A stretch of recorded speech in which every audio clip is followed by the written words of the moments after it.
So I'm sitting here with David and Pete from Games Workshop, and they have taken the afternoon, really appreciate it, thank you, to show me Warhammer Underworlds Shadespire. And this is a conflict-oriented game, competition-oriented game.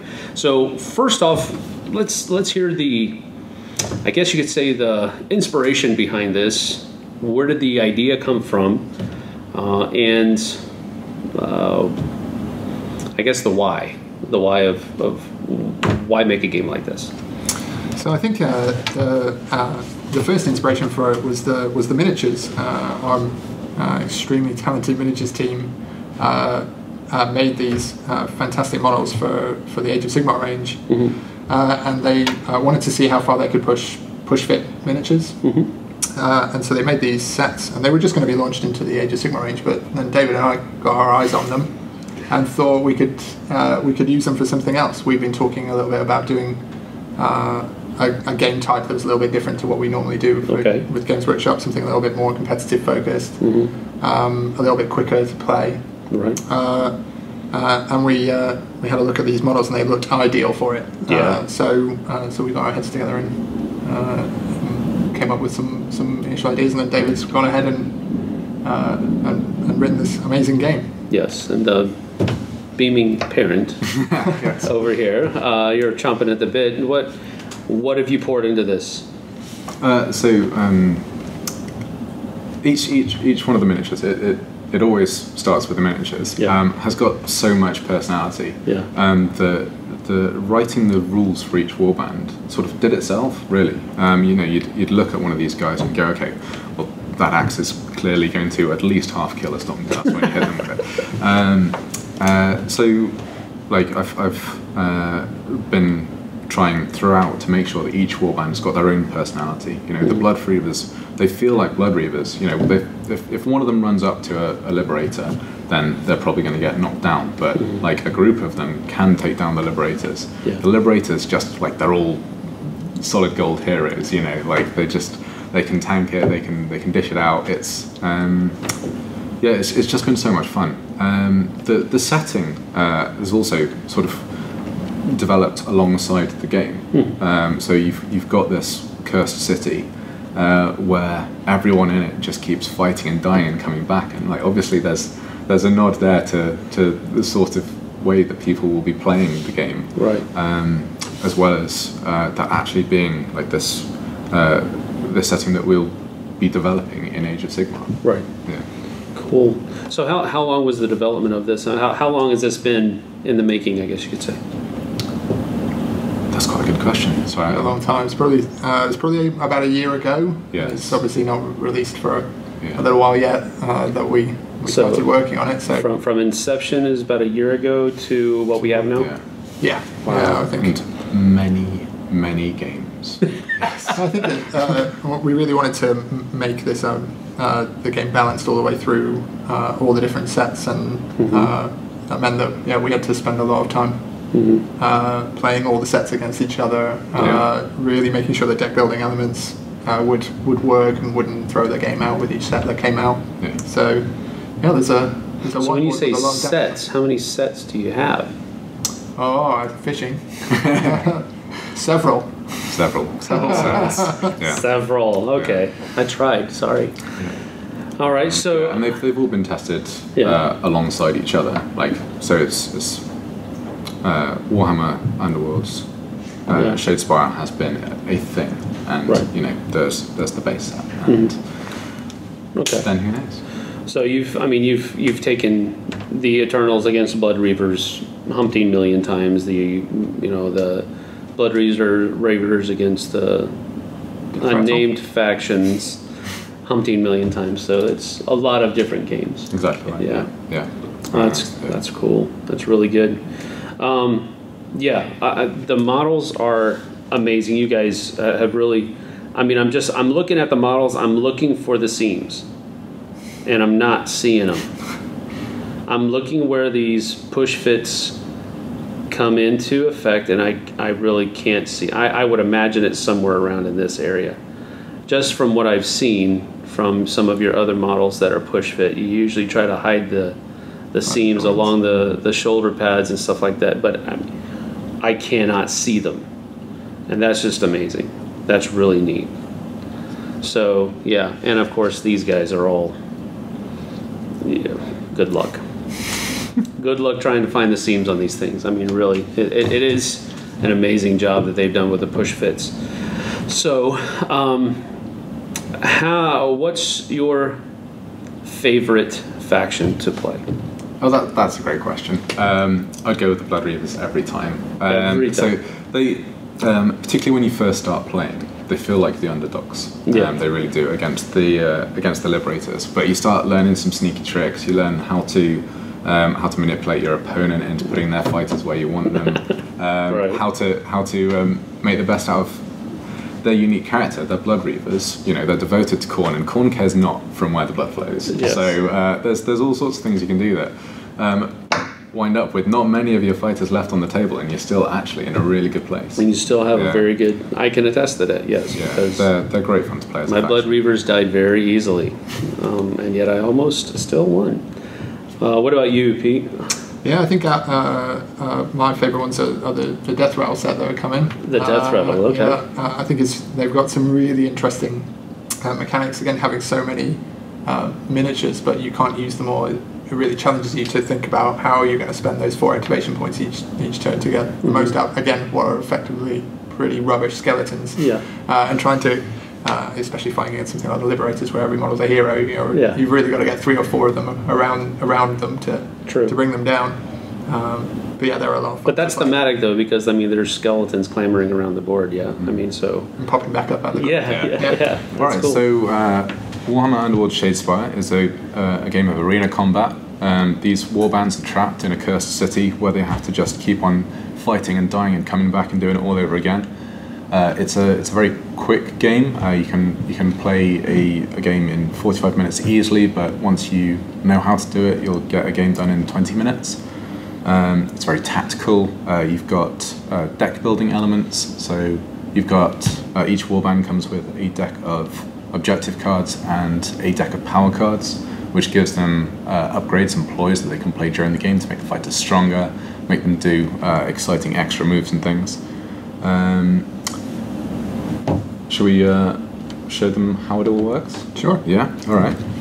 So you'd start off with your fighters on your starting hexes.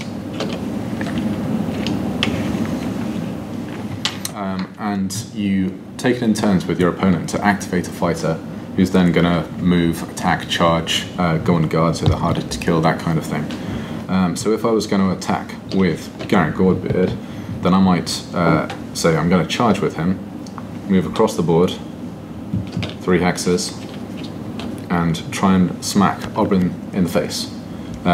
Each fighter has their own card, and they've got an attack action on there, which tells you how many of these dice, the attack dice, you want to roll, and what you're looking for successes. So Garrick's a bit of a beast. He gets to roll 2 dice when he attacks, and he's looking for hammers for successes. So that's 1 success. This is great. I didn't even have to fudge it. Okay, and Oberyn, looking on his card, he's got 1 defense dice. He's looking for shields. All right, this is fantastic for me. So Garrick's attack has succeeded because I got more successes than Pete did. It deals 2 damage. That's what it says on the card.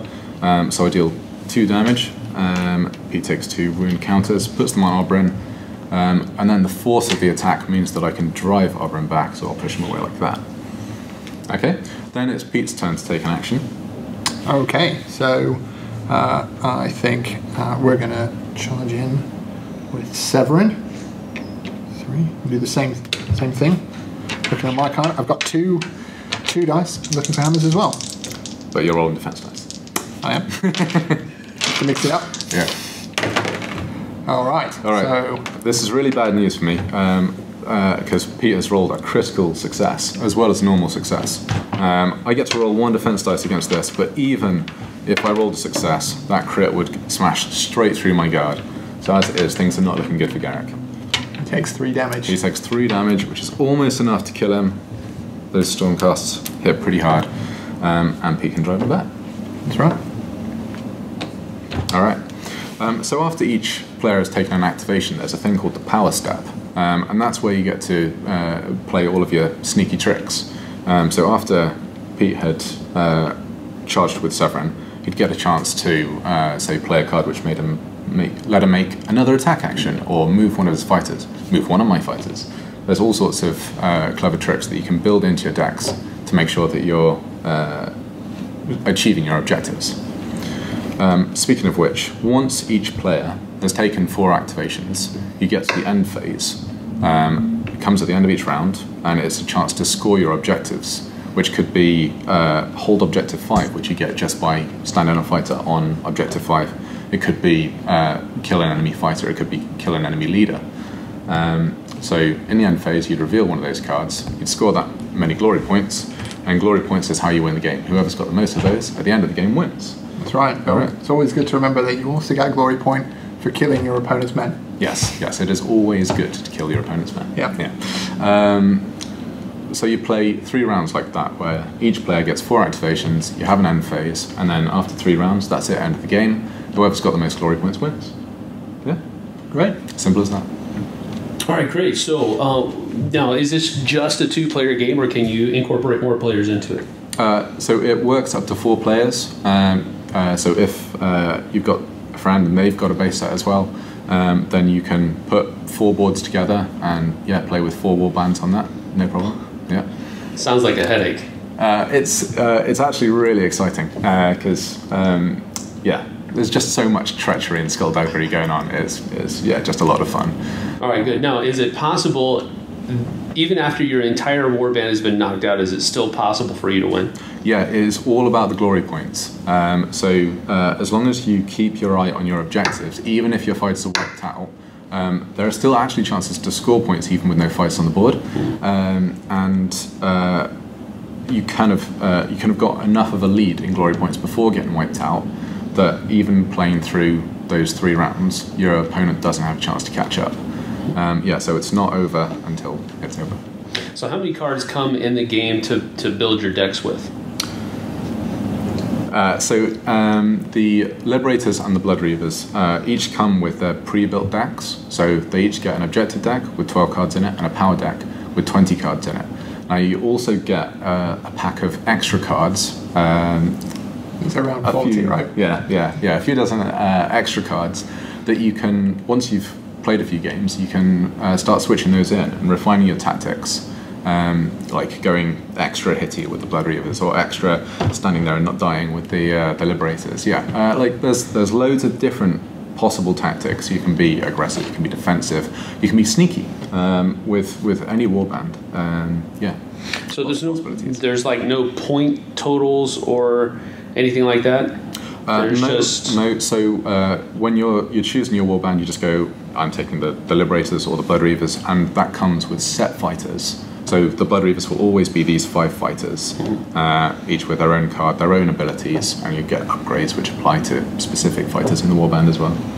Will there be different fighters that you can choose from later on in the, right now you have 5 Blood Reavers. Will there be other guys that you can switch out with these 5 later on? We don't have anything like that planned at the moment. Okay. All right, what about, I noticed I remember we were talking earlier about the undead, the skeletons. Yeah. Can you tell us a little bit about those guys? All right, so the Deathrattle, it'll be one of the first expansions released alongside Warhammer Underworlds Shadespire. And they play very differently to the factions that you get in the box. So you've got the Blood Reavers, who they're very aggressive. They can deal quite a lot of damage. They can't really take it. Mm-hmm. You've got the Liberators, who are tough as nails, quite slow, and obviously there aren't as many of them. The Deathrattle actually come with 7 fighters, so they easily outnumber the Stormcast Eternals or the Blood Reavers, but their fighters are weaker as a result. They come with all sorts of sneaky tricks, because you've got 7 fighters but still only 4 activations. So they've got ways to activate more than 1 fighter at once, and they've got ways to bring their rubshy fighters back from the dead stronger than they were before. Okay. I just had a thought. What was it?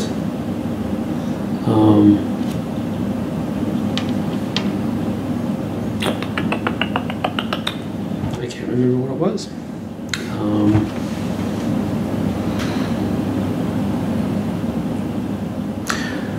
All right. This wasn't what I was thinking about, but it's a good thing with post-production we can cut that aside. Let's see. Okay. If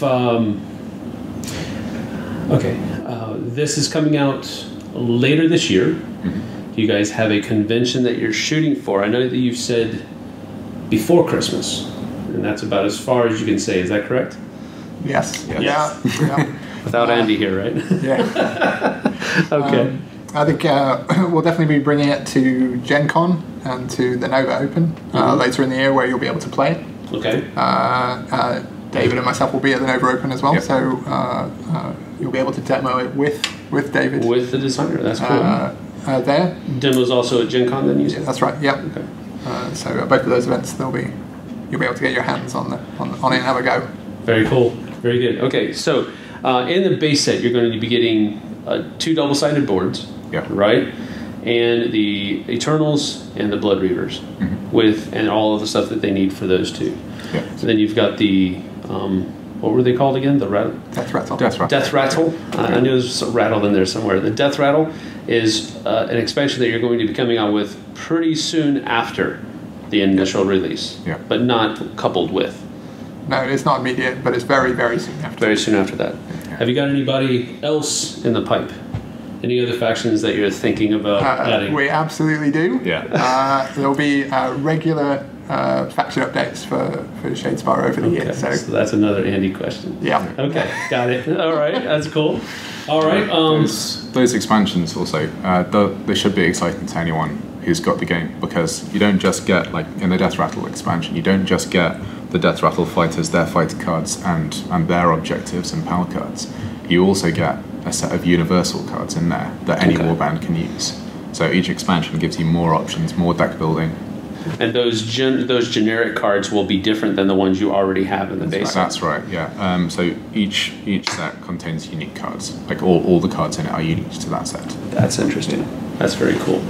All right, so the components that we've seen here today, are they pretty much production level, or is there still wiggle room there? So the boards and the counters themselves are. The cards are not. So those are digital prints, so the finished ones will be nicer than the ones you see here.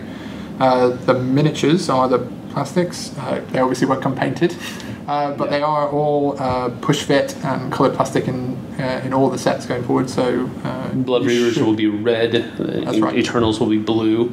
So you don't have to paint if you don't want. No, you can get paint straight away. As we always say here, dice roll better with colored. That's right. With painted minis. That's true. And if you're going to play 4-player, it really does help. Yeah, of course. Yeah, of course. All right, so now that you understand the basic way how to play the game, we're going to talk about some of the different nuances that you know that are there because you designed the game, and you know that they're there because you've been hand in hand with them pretty much the whole way.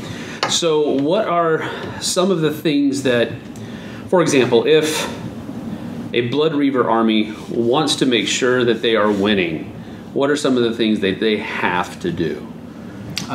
Okay, so you can't just rush in like one fighter at a time. Right. So each fighter can only move or charge once in each round, and the game is 3 rounds. Right.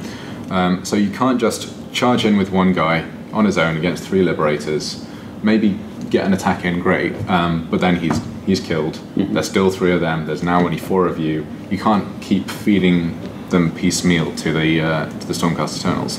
What you've got to do is try and either advance in such a way that you can actually get a sequence of charges off that takes down an isolated liberator, right, or wait for your opponent to overextend themselves and then strike. Yeah. And then as the liberators, how do you defend against something like that? Well, I think so. The one weak point that the liberators have is their speed. So they're only move 3 versus 4 or 5 for the Blood Reavers when they inspire. So I think you really have to make sure that you don't, like David said, send one of your guys all off on their own and allow the Blood Reavers to swamp them, and mean that you can't bring your other ones in fast enough to help. Right. So generally, I find that the Stormcasts are best to move around in a block, in a kind of gold formation, shield. almost. Yeah, formation almost. Yeah, that sort of kind of pins the Blood Reavers in, and then you can bring all 3 of your fighters to bear every round. Yeah. Now you mentioned that it's not good to just run your guys up into battle as the Blood Reavers, but I know that there's that card that you actually told me about earlier, where maybe you do want to do that. So yeah. So as I said, there's a lot of different strategies you can go for, and it is possible to be quite reckless with the Blood Reavers if you've built your deck around that idea. Right. So if you're not looking at necessarily claiming loads of objectives or having lots of fighters surviving by the end of the game, you can pick cards instead that reward you just for the number of fighters that have been killed, whether that's yours or your opponent's. And you actually can make that work. You can even that way build strategies where if your opponent's killing your fighters, they're helping you out. Which can be really good fun. Yeah. I mean, that one card that I'm talking about is like worth what, 6 glory points? Right. Yeah. And it's Khorne's champion, right? And so if you have one guy left at the end of that 3rd round, you can score that card and get 6 glory just for having most of your people dead. So it's not quite just. It's not easy. I understand. So Khorne's champion. That really is like the I don't know, triumph for a Blood Reaver player, because what they've achieved there is not only they've wiped out their opponents, they've also lost all but one of their fighters, and that guy, Khorne, is there going, yes. Well done, sir. Yeah, that's great. All right, super. So, one of the things that people have picked up on, and because I've read some of the stuff like what Geek and Sundry have written, and there's a female Stormcast Eternal here. What's the... I don't want to sound bad. I mean, it's great that she's there, but what's the inspiration behind that? Well, so really, it's not. It shouldn't be a surprise in the background. They've been there from the beginning. It's just the first miniature representation we've done so far. But it won't be the last one. It won't be the. That was going to be my next question. Can we see more? Absolutely. Will we see more? Yeah. Okay. Great. That's super.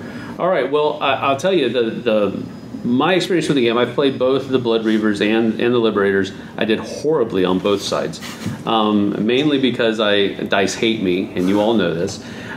So I did very badly. But again, and I said this to I think it was either Pete or John.